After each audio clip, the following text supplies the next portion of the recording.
මම රස මාළු කරි එකක් හදන්න යන්නේ. මාළු ඔක්කොම සුදු ලුණු ඔක්කොම චොප් කරගෙන ගම්බිරිස් එතකොට මිරිස් තුන පහ ඔක්කොම දාලා සීසන් කරගෙන තියෙන්නේ. ඊට අමතරව මං මොනවාද මේ පාස්ලි ටිකක් කපාගෙන තියෙනවා, වෙනම ලුණු ටිකක් තියෙනවා, තක්කාලි ගෙඩියක් කපාගෙන තියෙනවා. දැන් පෑන් එක ලිපේ තියලා තියෙන්නේ. ඒකට මම දා ගන්නවා මුලින්ම ලුණු ටික. පෑන් එකට මම තෙල් පොඩ්ඩක් එකතු කරා. දැන් පොඩ්ඩක් මේක ෆ්‍රයි කර ගන්නවා. මේක හදන්න පුළුවන් කැමති අයට මේක ෆ්‍රයි වෙද්දි මේකටම මිරිසුයි තුන පහයි දාලත් එතකොට වෙන ෆ්ලේවර් එකක් එන්නේ. දැන් මම හදන විදිහට එන්නේ වෙනස් ෆ්ලේවර් එකක්. මාළු ඉතින් කියන්නේ විනාඩි 10න් වගේ හදා ගන්න පුළුවන් ආහාරයක් මේ.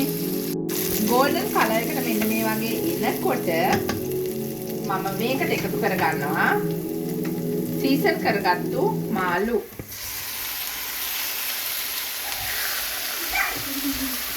මෙහි ලංකාවේ වගේ නෙමෙයි මාළු ඉතින් ඇත්තටම ලොකු රසකුත් නැහැ. මොකද ගොඩාක් තියෙන ෆ්‍රිජ් වලනේ.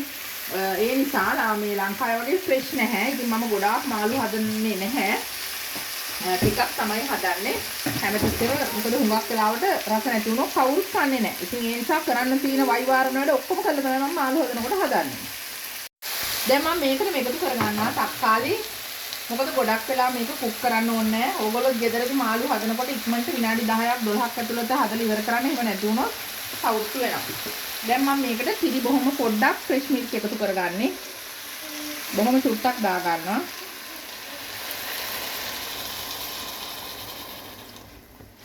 right. ඒකටම මම nature yogurts එකතු කරගන්නවා. මේ විදිහට හදලා බලන්න රසයි. මොකද අපි කෑම හදන්න ඕනේ රසටනේ. ස්පෙෂලි බබාලා ඉන්නකොට බබාලට ගැලපෙන ආකාරයට හදන්න එපයි. මම නම් ආස හොඳට මිරිස් දාලා කන්න. හැබැයි ඉතින් මගේ පුතා කොහොමදම කැමති නැහැ මිරිස් එක්ක කන්න. ඉතින් දෝනි මයි නම් හරිම කැමති. මොනව කරන්නද ඉතින්? පුතාට ප්‍රයොරිටි දීලා තිනවා. මොකද යාර කවා ගන්න ඕනේ ඉතින් තාම යා පොඩිනේ. දැන් මේක පොඩ්ඩක් ඉදෙන්න තියන්න ඕනේ. විනාඩි 5කට පස්සේ අපි බලමු. මේක ටිප් එකක්. ඕගොල්ලෝ කොයිලාවක්වත් මාළු හදනකොට අතින් මේ හැන්දකින් හැදි ගන්න එපා. මේ වගේ භාජනයේ දෙපැත්තෙන් අල්ලලා මේ විදිහට කලවම් කරගන්න පුරුදු වෙන්න.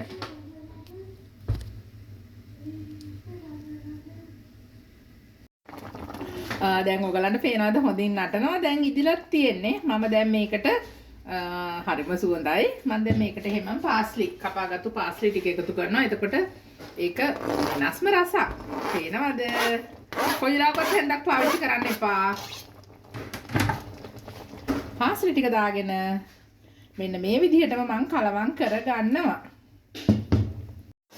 ඇත්තටම මාරම රසයි. ඔන්න දැන් මම ලිප ඔෆ් කරගන්නවා. මම පොඩ්ඩක් රස බැලුවා. ඔන්න බලන්න.